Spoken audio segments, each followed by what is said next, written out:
그러니까 여러분들 그 영화 봤을 때 300 영화에 보면 스파르타 나오잖아요. 거기에 보면 한 10,000명쯤 상대하나요?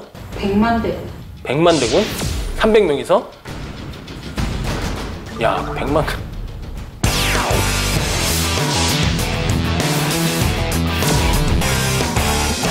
안녕하세요. 남보람입니다. 지난 시간에 6.25 전쟁 발발 이후 유엔군 창설과 함께 프랑스, 터키의 참전 에피소드를 소개해드렸는데 오늘 소개할 나라는 그리스입니다. 그리스는 그거 아니에요?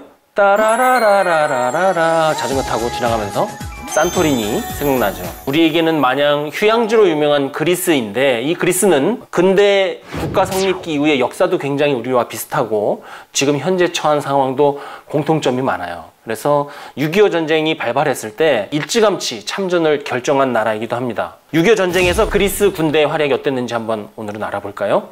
2차 세계대전에서 그리스는 이탈리아의 선전포고로 전쟁을 시작을 했어요. 전쟁이 시작되자마자 중과부족으로 독일이 침략을 해서 큰 피해를 입었고요. 그리고 1944년 11월에 2차 세계대전이 끝나면서 동시에 해방이 되긴 했지만 소련이 이때 개입을 했죠. 그리스 국내 정치에 개입을 해서 해방과 동시에 6년 동안의 치열한 내전이 그리스 내부에서 벌어집니다. 그래서 6.25 전쟁이 발발했을 때 그리스는 한반도 상황에 대해서 굉장히 깊은 동질감을 느꼈어요. 내전을 오래 했잖아요. 굉장히 치열하게 했다고요. 사실은 참전할 수 있는 경제적, 군사적 여건이 안 됐어요. 그럼에도 불구하고 파병 비준을 위해서 의회를 바로 소집해갖고 1950년 6월 29일에 굉장히 빨리 한 거죠.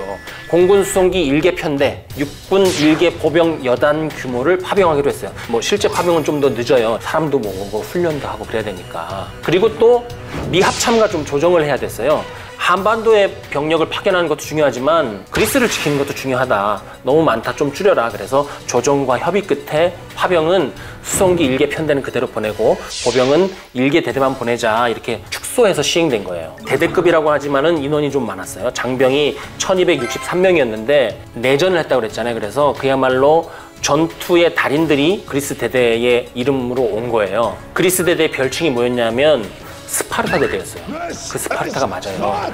1950년 12월 초에 한반도에 도착을 했습니다. 그리고 나서 미 제1기병사단에 배속이 됐죠. 그리고 해가 바뀌어서 1951년 1월 5일에 첫 번째 전투를 합니다. 이 전설과도 같은 용맹한 전사 집단 스파르타 대대가 한반도에서 활약한 전투 중에 가장 잘 싸운 전투가 뭐냐 한다면 아마도 420고지 전투를 꼽을 겁니다. 이 전투는 1953년 6월 중순, 그러니까 전쟁 말기죠. 가장 치열한 격전지였던 철원 지역에서 벌어졌어요. 1953년 6월 16일에 해리고지의 일부인 420고지에 이 스파르타 대대가 배치돼 있었거든요. 6.25 전쟁 당시에 중공군이 쓰는 전술이 뭐가 있냐면 그 지역 일대에 사는 한국인을 생포하는 거예요. 그 사람을 앞에 세워서 그 사람이 가는 길을 따라서 몰래 기습 공격을 많이 했어요. 굉장히 지형 이런 것을 중요시 여겼기 때문에 그 지형을 잘 아는 그 지역 사람이 갔다 와가지고 저기에 미군이 아닌 다른 군대가 있습니다만 거기를 공격하는 거예요. 왜냐하면 중공군도 미군이 강한 건 알아. 그러니까는 미군이 배치가 되지 않은 틈을 보는데 그리스 부대가 있는 거예요. 그걸 알고 420고지로 집중 공격을 합니다. 그래서 6월 17일에서 18일로 넘어가는 자정을 기해서 야간 공격을 해요. 이때 이제 비바람까지 몰아쳐가지고 공격을 어디서 해오는지 언제 해오는지 낌새를 전혀 못 알아챈 거죠. 그래서 기습을 당했어요. 그런데 스파르타 대대잖아요. 굉장히 잘 싸웁니다. 비바람, 기습, 침투식 공격, 후방 공격, 측방 공격 중공군이 가지고 있는 전술은 다 썼는데 굉장히 방어를 잘해가지고 중공군이 피해만 입고 물러나요. 제 생각은 그래요. 중공군이 만약에 그 부대가 스파르타 대대인지 알았더라면 공격을 거기로 안 하지 않았을까라고 저는 생각을 해요. 어쨌든 중공군이 물러나고 나서 스파르타 대대는 안심하지 않고 방어태세를 재점검하고 그 고지에 있던 제3중대는 야 니네 계속해서 방어해 그대로 두고 제1중대를 가까이 갖다 놨어요. 여차 싶으면 예비를 투입해서 이거를 뒤집으려고. 대대장이 누구였냐면 게오르기오스 코마나코스 중령이었어요. 반드시 중공군은 다시 온다. 철저히 지켜라. 이렇게 얘기를 했는데 아니나 다를까 새벽에 2차례 더 공격을 해요, 중공군이. 이번엔 진짜 420고지를 한번 공격을 해봤잖아요. 중공군도 바보는 아니잖아요. 그래서 양측면으로 2개 대대를 완전히 우겨 넣어요. 중공군이 공격을 할 때 인해 전술을 한다고 그러잖아요. 근데 우리가 생각할 때 인해 전술 파도가 이렇게 오는 걸로 아는데 그게 아니고요. 쐐기처럼 들어오는 거예요. 우리가 알고 있는 현리 전투 때 어떤 정도였냐면 그 60m를 2박 3일 동안 6개 연대가 들어왔대요. 3일 밤낮으로 계속 사람이 들어오는 거예요, 6개 연대가. 420고지에서 일어났던 일이 그래요. 새벽에 2개 대대가 동시에 양쪽으로 마치 쐐기로 찔러 넣는 것처럼 들어오는 거예요. 이 상대적 전투력이 어떤 지점에서는 최대 1대10까지 됐대요. 그거를 백병전을 치러 가면서까지 밀리지 않고 고지 정상을 지켜냈어요. 우리가 지금까지 고지전 많이 다뤄봤잖아요. 근데 이게 뭐가 다르냐면 어지간한 고지전은 뺏겼다가 다시 뺏고 또 뺏겼다 다시 뺏고 이 연속이에요. 그런데 스파르타 대대는 안 뺏겼어. 10배나 많은 부대가 왔는데 지켜냈단 말이에요. 그런데 여기에 대대장의 전술적인 조치가 굉장히 뛰어났어요. 미 제15연대에 연락을 해서 탱크를 지원받아서 탱크를 가지고 방어에 활용을 한 거예요. 그래서 중공군이 탱크로 인해서 심리적, 물리적으로 큰 피해를 입었기 때문에 굉장히 큰 역할을 탱크가 했었던 것이죠. 한번 중공군이 공격했다가 물러났다가 중공군이 다시 공격 기습을 했는데 또 물러났다가 새벽 3시에 다시 공격을 해요.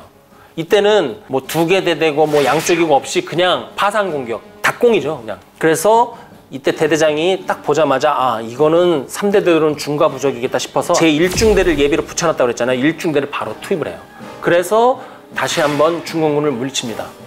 그러니까 각 부대원의 우수한 전투 능력, 적재적소에서 대대장이 리더십을 발휘해서 부대원들의 사기와 군기를 높인 것, 그리고 상급 부대에 지원을 요청을 해서 화력을 증원한 것, 이런 여러 가지 조치가 빛이 난 순간이었죠.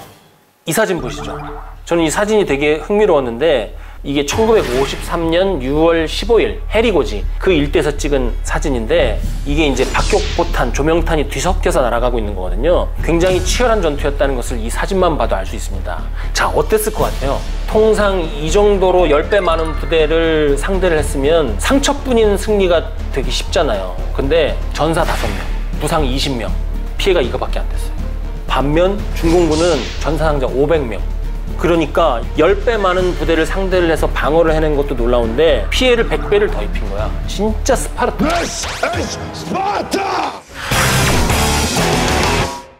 그리스군은 얼마나 많은 부대가 참전을 했을까요? 4,992명이 6.25 전쟁에 참전을 했어요. 그리고 그 중에서 186명이 전사를 했고 543명이 부상을 입었으며 3명이 전쟁 포로가 되었습니다. 이렇게 그냥 숫자만 하면 우리는 지겹고 잘 안 외워져. 이것이 의미하는 바는 무엇일까를 우리가 한번 생각을 해봐야 됩니다. 저는 이 그리스의 4,992명 참전이 굉장히 특별하다고 생각을 해요. 왜냐하면 그리스의 인구 규모 때문에 그렇습니다. 그리스가 그 당시에 총 인구 규모가 700만 명에 불과했어요.